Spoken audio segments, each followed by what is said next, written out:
hello, my name is Mumta. Today I'm going to talk about a very common mistake that people make while speaking English language.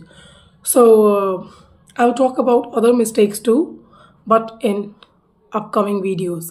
In today's video, I'm going to talk about that one mistake that people make all the time, especially beginners. So the mistake is despite of.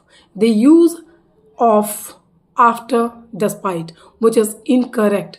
despite के बाद of नहीं आता. कहते हैं लोग, कैसे कहते हैं, despite of being a confident person he fumbles in front of his girlfriend. I'm just giving you an example. तो despite के बाद ऑफ नहीं आता. अब ये मिस्टेक आता क्यों है? क्योंकि एक और ऐसा ही इसी सेम स्ट्रक्चर सेम काम को करने वाला एक और फ्रेज होता है, that is in spite of. In spite के आगे ऑफ आता है विच दैट इज करेक्ट. आप ऐसे कहोगे, in spite of being a confident person he fumbles in front of his girlfriend. यहां सही है, इन स्पाइट के आगे ऑफ आता है और आएगा. अगर नहीं आ रहा है तो गलत है, लेकिन डिस्पाइट के आगे ऑफ नहीं आता तो आप कैसे कहोगे, despite being a confident person he fumbles in front of his girlfriend. और कैसे एग्जाम्पल बनाओगे, despite living in a very poor condition he cracked that exam. Okay, despite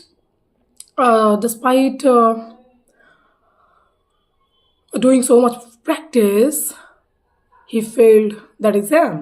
कुछ भी हो सकता है. मैं बस ये कहना चाहती हूँ, despite के बाद ऑफ नहीं आएगा. ऑफ कहाँ आएगा? इन स्पाइट ऑफ, जो कि सेम काम करते हैं, दोनों का काम एकदम सेम है, बट आप देखोगे लोग ज़्यादा डिस्पाइट यूज़ करते हैं. सो डिस्पाइट के आगे ऑफ नहीं आएगा, इन स्पाइट के आगे ऑफ आएगा. वन मोर थिंग, डिस्पाइट का हिंदी में मतलब होता है बावजूद.